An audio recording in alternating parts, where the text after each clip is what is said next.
Welcome learners to the course on electron devices.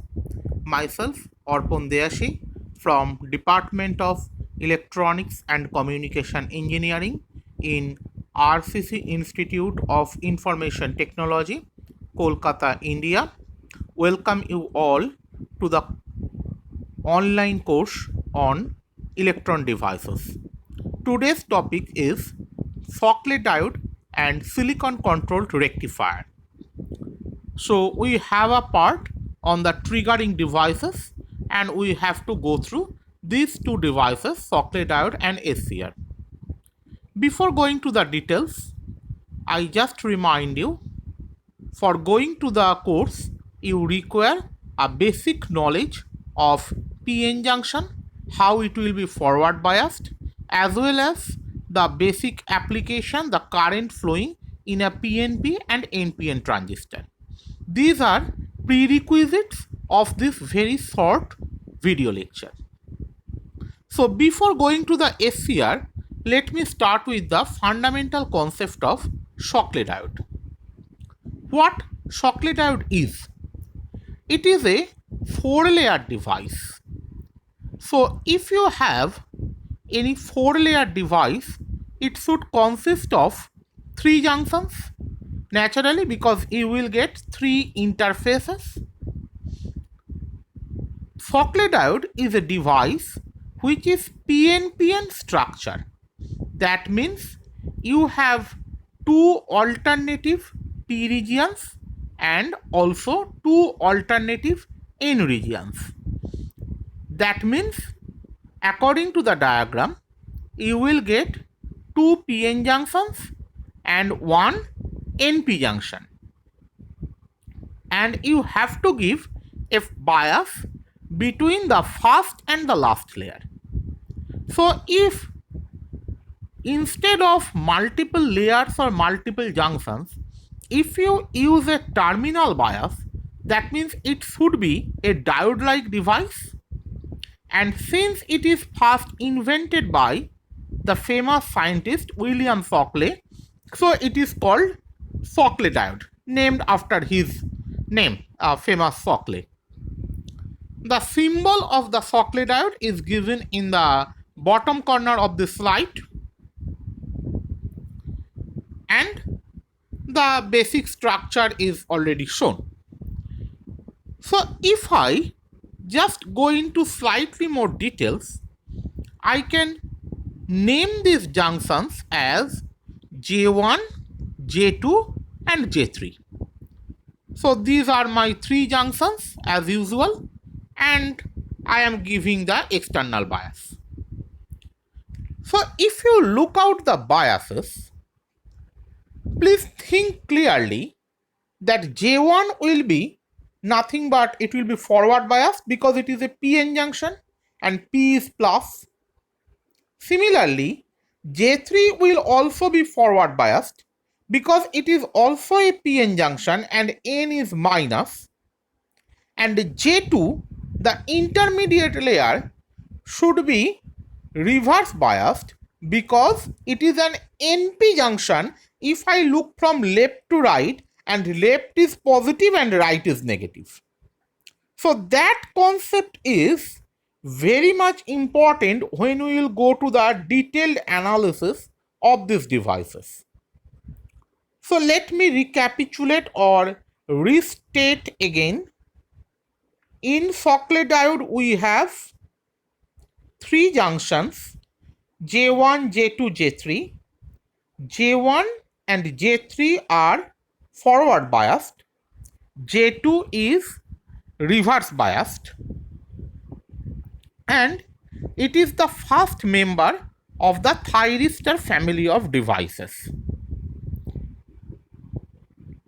So it's simple like a anode and cathode, basically I can say, because the P, where the plus voltage is given, it's nothing but anode, and the N, where the negative voltage is given, will work as a cathode.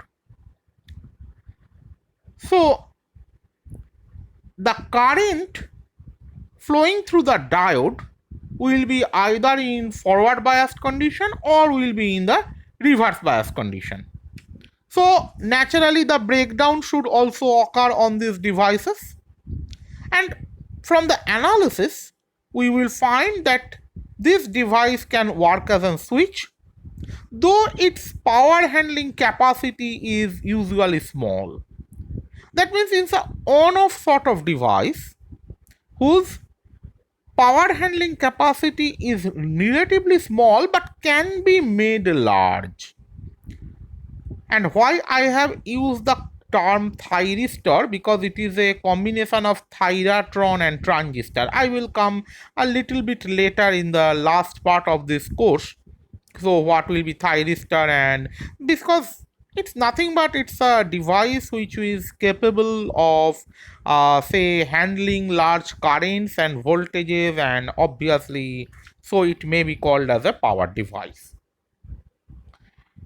So if I want to analyze a 4-layer device, naturally as per our fundamental electronics knowledge, we can analyze a 2-terminal device, or better to say 2-layer device and a 3-layer device in the same substrate.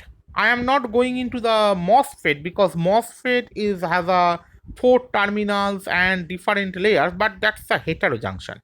If I consider a homojunction sort of device, then I can say that we have so far analyzed PN junction diode, which is nothing but a homojunction device.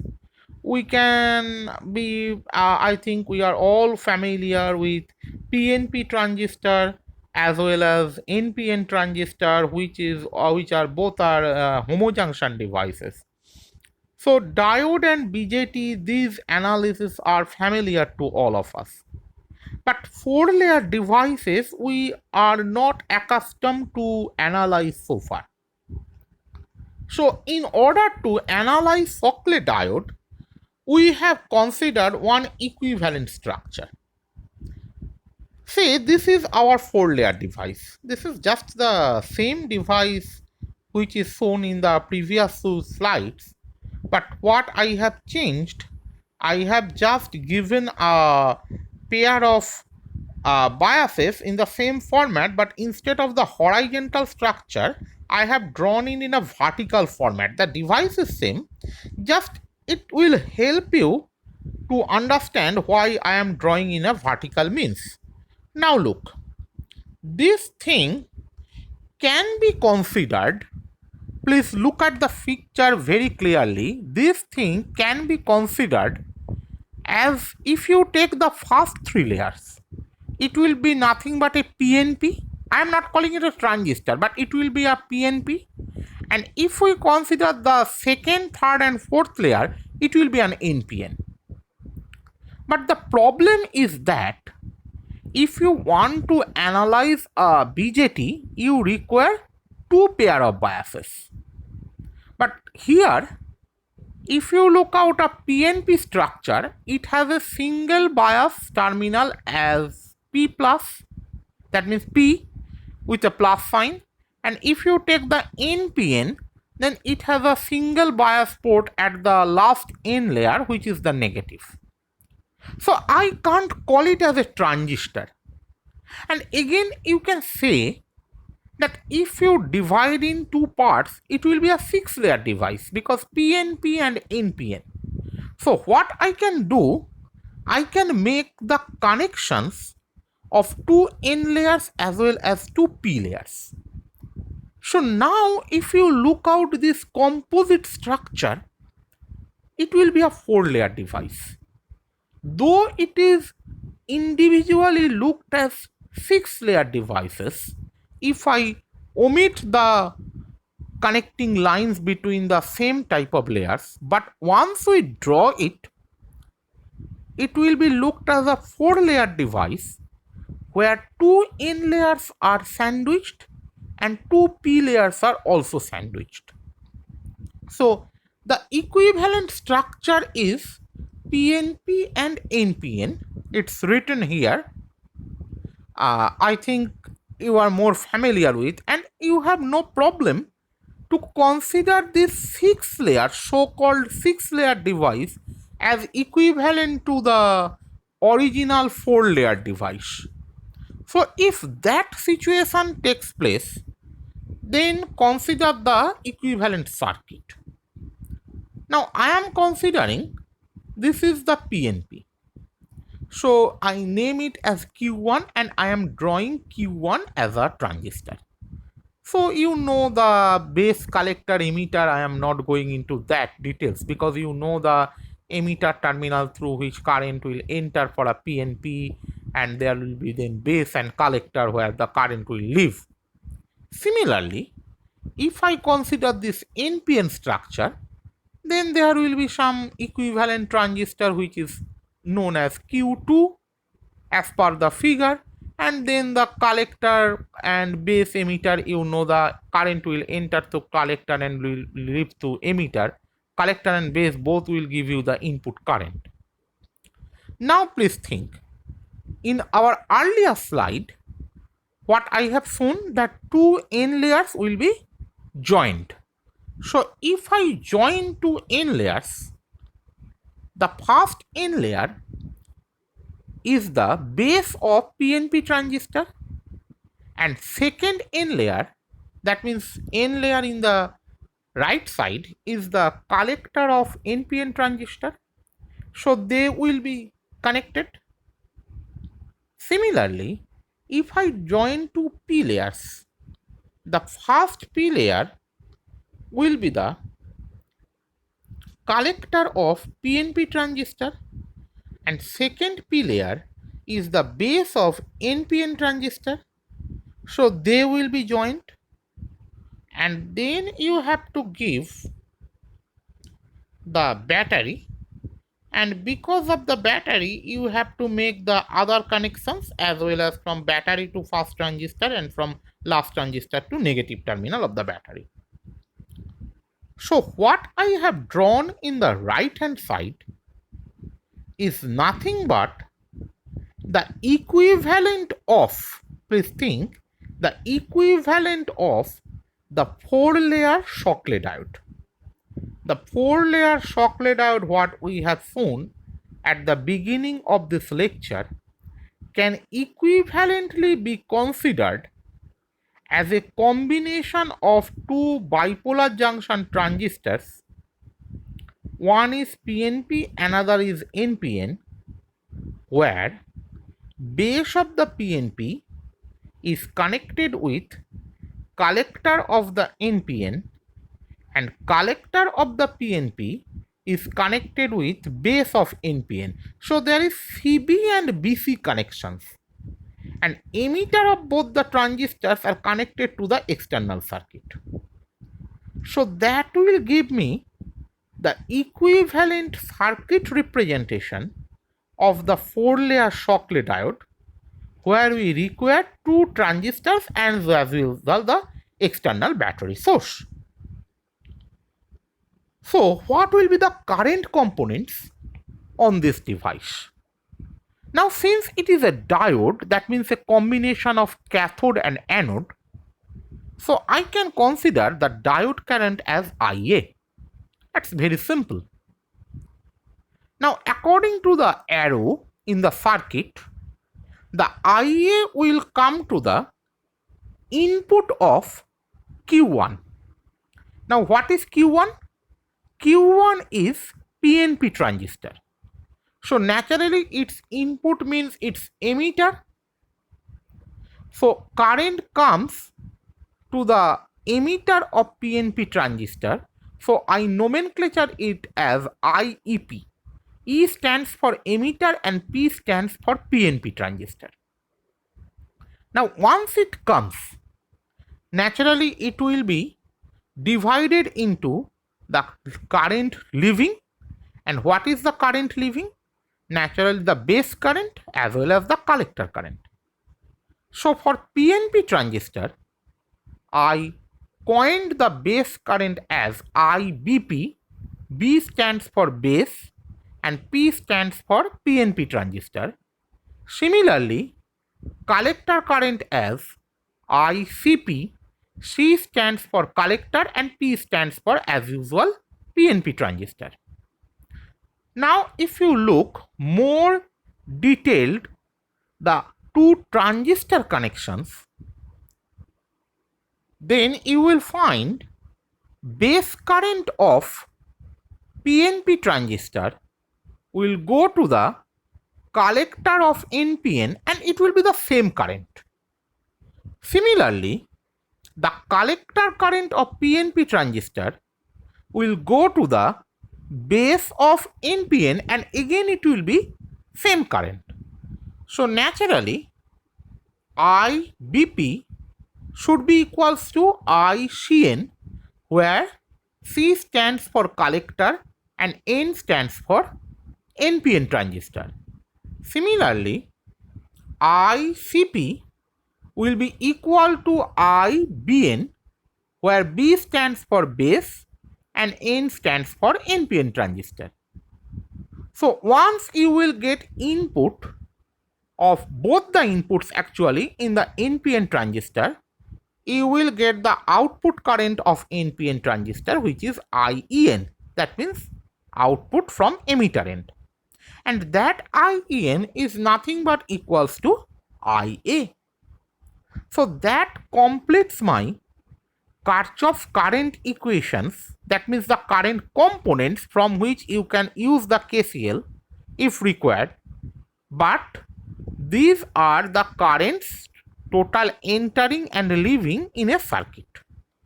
And we are showing all the current components. So naturally, this IA is the anode current or total current in the circuit. So let me briefly recapitulate again. The emitter current, which is the anode current, enters into the Q1 transistor, which is the PNP transistor, breaks into two parts, base current of PNP and collector current of PNP. The base current goes to the collector of NPN transistor. So IBP equals to ICN. Similarly, collector current of PNP goes to the base of NPN, and that means ICP equals to IBN. So once we know this, then we can go to the electrical analysis of this Shockley diode. So let me go to the fundamental equations. Now you know that for any BJT, collector current and emitter current are related as IC equals to alpha I. You know the alpha is the current gain, and plus ICO, which is the small reverse saturation current. So if I apply the same concept or the same equation for both Q1 as well as Q2, then you will get two equations. One is by ICP, another is by ICN. And in order to distinguish the term between the two transistors, we consider alpha P and alpha N are different. Similarly, ICOP and ICON are different. Maybe it may be very close, maybe very different, but doesn't matter. For our case, we will normally treat as the different. So using that equation, if I fit into the actual circuit, then I start with the ICP, and ICP is nothing but the difference of IEP and IBP. So I have substituted ICP as IEP minus IBP. That is very clear from the circuit. So IEP is given as alpha P IEP plus IBP plus ICOP. And what is IEP? IEP is nothing but the anode current IA. So IA, if I substitute, then we will get IA into 1 minus alpha P is ICOP plus IBP. That means we are getting this expression only from PNP transistor. That means for Q1. I think I have shown all the detailed steps. So you can just substitute, use a rough worksheet and just solve it. It's a simple algebraic solution, so nothing to worry about. Just check it and you will get the value of IA. Now, this IBP is nothing but equals to ICN. So if I substitute, then I will get IA into 1 minus alpha p. Look out the third equation of this slide. That equals to ICOP plus ICN. And you know ICN is nothing but alpha n IEN plus ICON. That is our equation for Q2. You have known that this is mentioned just 2-3 slides before. So I have substituted it again. And what is IEN?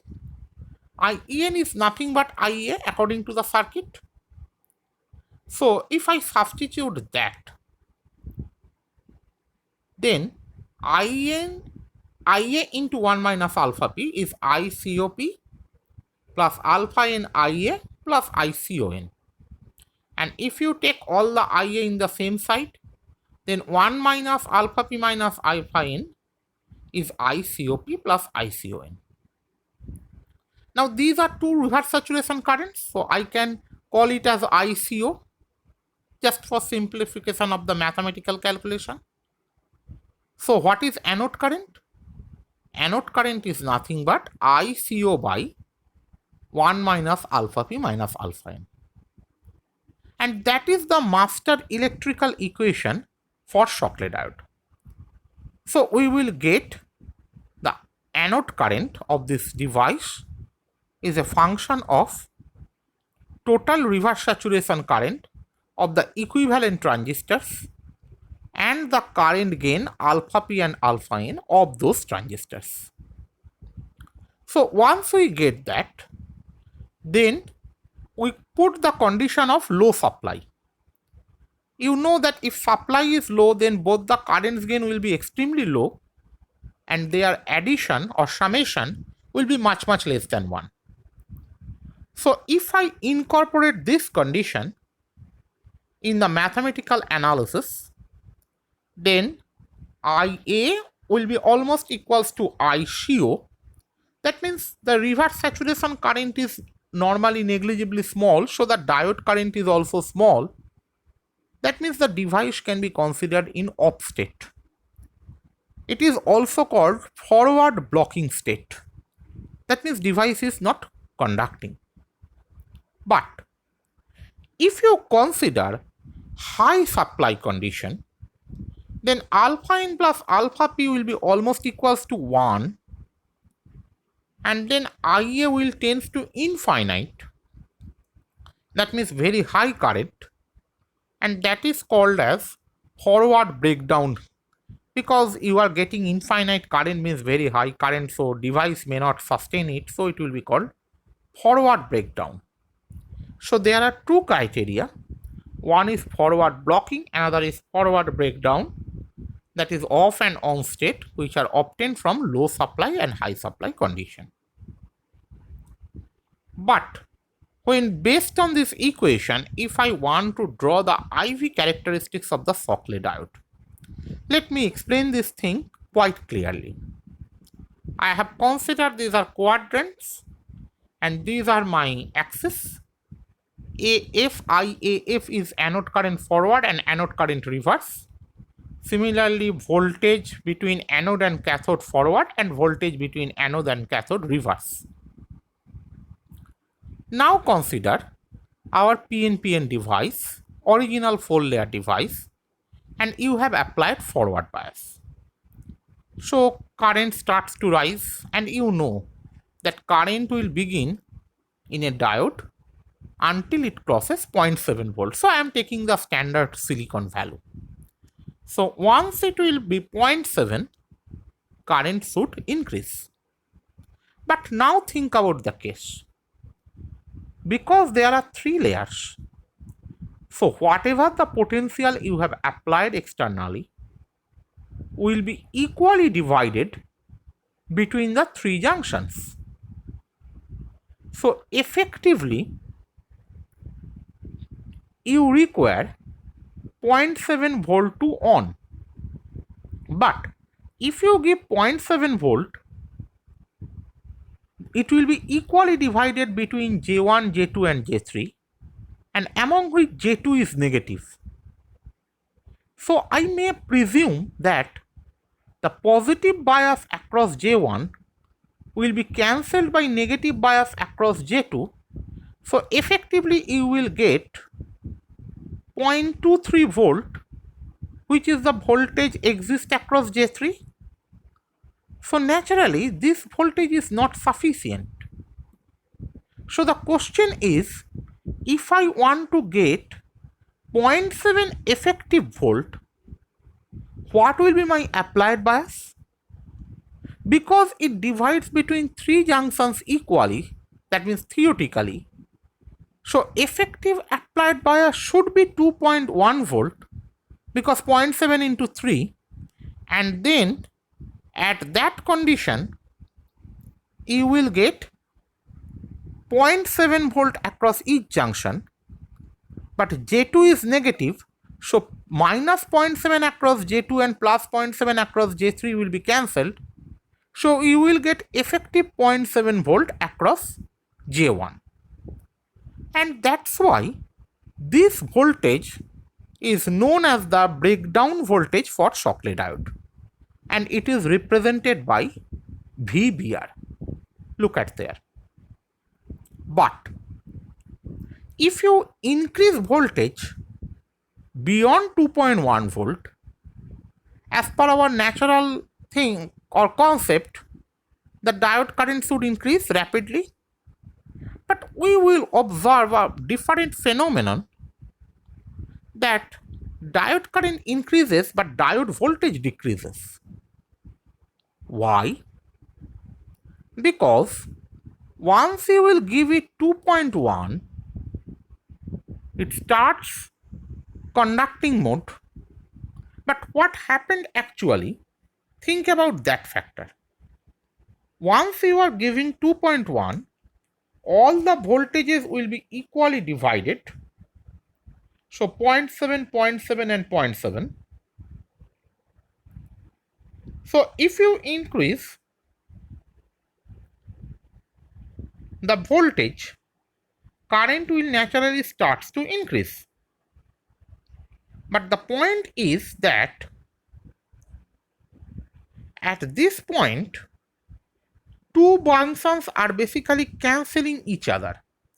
So what is your effective voltage? Effective voltage will be 0.7 volt, and you will get an drastic unstable transition, which is shown by the dotted line, from VABR to some point where you will get the steady state point, and that is irreversible. That means from the last point of the dotted line, what I have shown, you can't go back again to the VBR point. So that means we have reached a transition which is unstable transition in a normally stable device. And now if you want to increase the bias, then you will get a diode-like characteristics curve. So Shockley diode is a device where reaching up to 2.1, the diode comes back to the effective voltage of 0.7 through an unstable region, and which is an irreversible process. But if you reduce voltage from the previously stable point, you will get at a lower diode current. So the point where the unstable region ends, corresponding current is called latching current, and if you reduce the voltage, the corresponding current is called holding current. So holding current is the turn of current value, and the current should be less than the latching current. So we get these positive portions of the characteristics curve. Whereas if I apply reverse bias, then J2 will be forward biased and J1, J3 will be reverse biased. So current will fall and will go up under breakdown, but after a large voltage, and that is shown in the third quadrant of this characteristics curve. So that completely describes the electrical characteristics of Shockley diode.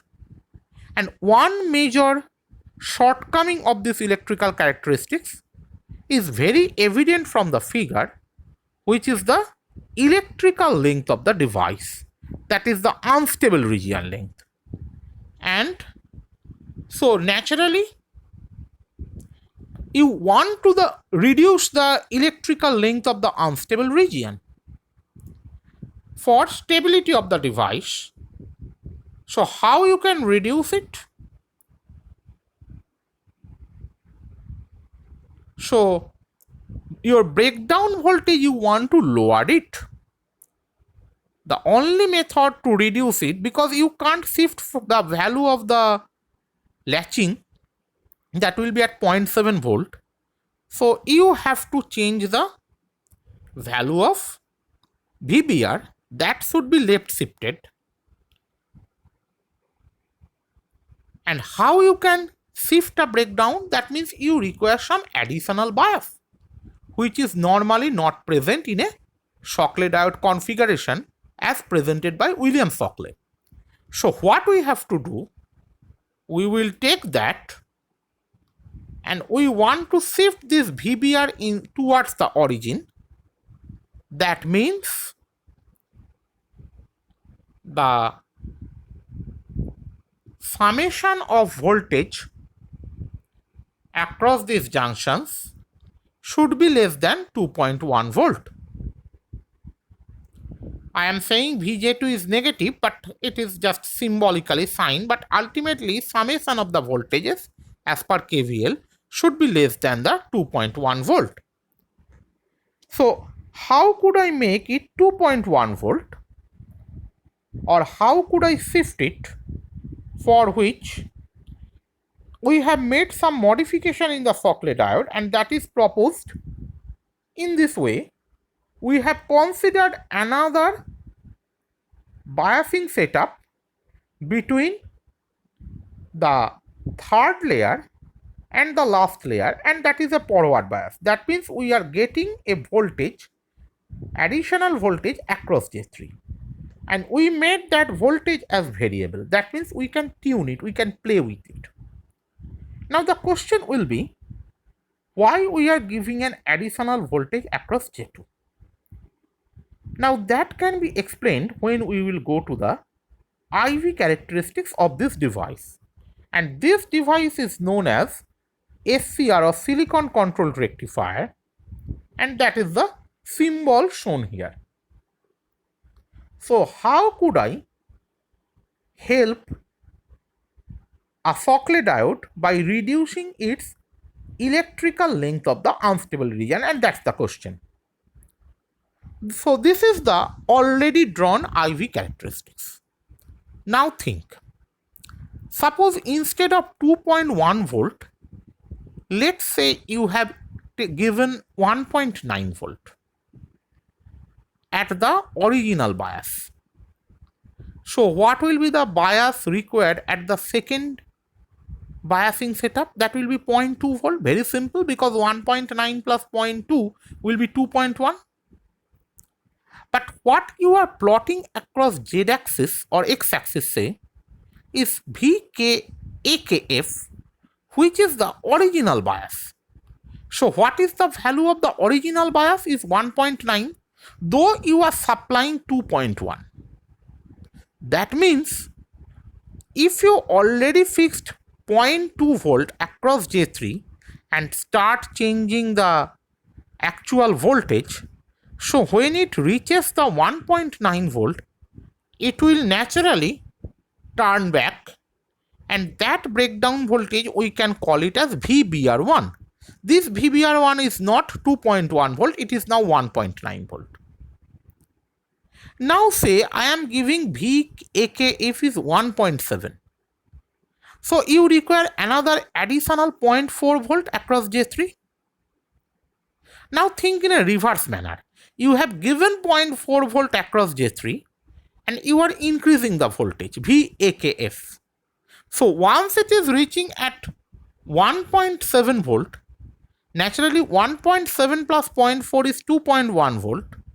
So again it goes to the unstable region and comes to the latching current point, and that breakdown voltage is VBR2. Naturally it is less than VBR1. Similarly, if say we apply 0.7 volt as the second bias, then at 1.4 volt we will get again a transition, because 1.4 plus 0.7 is 2.1 volt, and that corresponding breakdown is called VBR3. So by suitably applying the biases in an extra terminal, we can reduce the length of electrically unstable region of the original Shockley diode. And that's the beauty of the SCR. That's why it is preferred than the Shockley diode, because it has the flexibility capacity. So these IV characteristics of the SCR can be mathematically represented in the form, naturally it is an on state, so alpha plus alpha n will tends to 1, and if I replace in terms of beta, then it will be product of the beta equals to 1.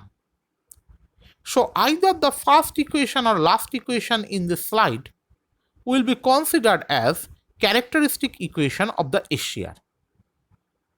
So SCR is nothing but a modified Shockley diode, where we will provide another set of bias across J3, and that will give us the actual value, that means the device operation, and we can serve our purpose, that is the objective, which is nothing but the reducing the length of the unstable region. So in this way SCR can be operated. So thank you all.